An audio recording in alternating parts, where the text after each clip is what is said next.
It's such a little tiny country that was going to become extinct because it only had 2 million people, and the AIDS pandemic was ravishing the whole country, and it would be a people that would be totally extinct within 20 years.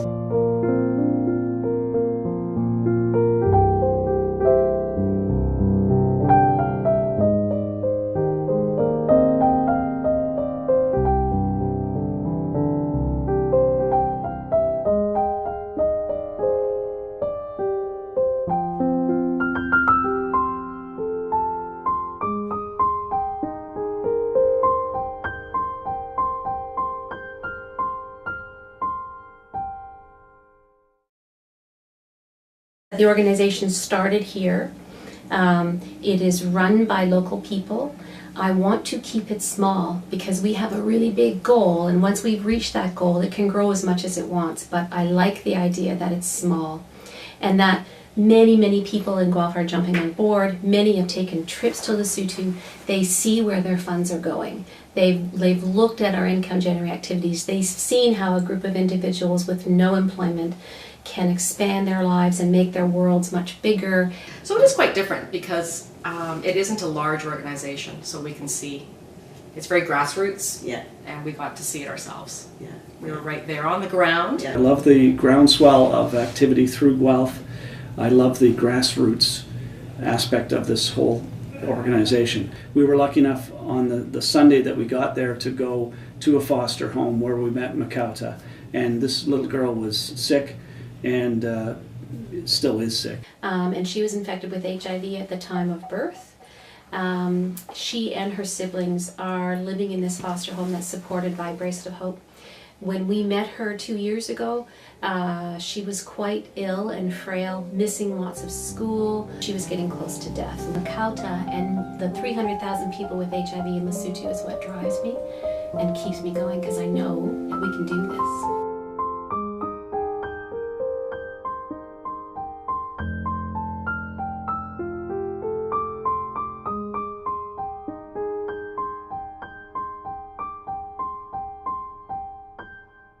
A lot of the kids were like really happy to see you. They're so affectionate, and I was amazed that they would come and sit on our laps. Yeah. They would hold our hand. They are craving, right, adult attention, and they looked sad when we left. They would all line up on the walls, and you know, it was really, I found that quite emotional, saying goodbye to these kids.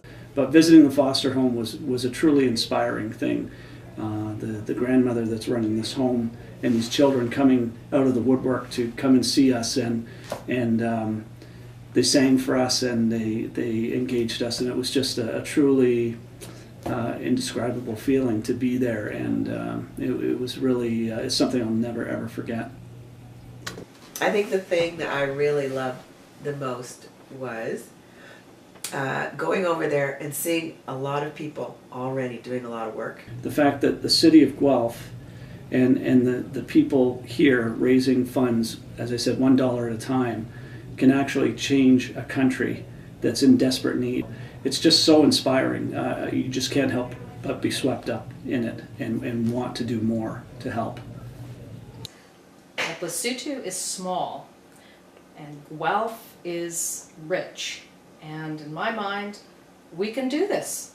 We can do this. We can change this little country. It's just a little bit of money out of our pockets, and we can help these kids. 200,000 of them alone. And what an example for the world. Putting Guelph on the world stage. We changed a country. And I like what you said. Can we not then? Yeah, twin up other cities. Guelph saved Lesotho. What can Kitchener do? What can Toronto do? When I talk about linking Guelph to Lesotho and ending the AIDS pandemic in Lesotho, which sounds crazy, but it's not crazy, it's very doable. And I think our community can do that. It's also an intentional thing that we want to inspire other communities to do the same. Watching the community respond is an amazing thing. Watching other people take up their own tasks and their own passions within the organization is really great to see. Developing income generating activities and the business to business group and supporting people in starting businesses is all wonderful, and I'm so happy that's happening. The money that from Bracelet of Hope, that goes definitely to feed the orphans, to clothe them, give them a school uniform and a bed and a roof over their heads and school books, school supplies. We have to give back, right? We have to help. And it's part of humanity, and and I actually looked up humanity in the dictionary. Civilization, and what is the highest form of civilization? And that is humanity taking care of humanity.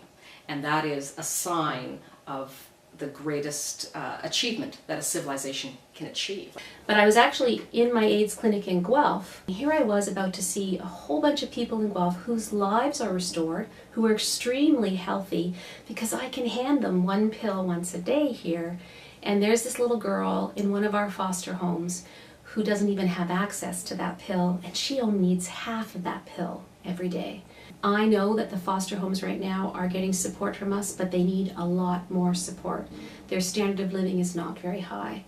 The best thing you can do to help us as we grow this is to become a Hope Ambassador, a monthly donor. I'm looking at $30 a month, $40 a month from many, many of us would bring these foster homes to a much higher standard of living and allow these children to be much healthier. Because this allows us to take a child like Makauta and treat her without even a second thought, because we have that monthly funds coming in. We can focus on providing the needs for people who so desperately need, instead of thinking of whether or not we have enough funds to keep things going. Ta Anna Marie, my name is Makauta. I'm feel healthy for the medication. I'm feel healthy. Good deal. Yeah.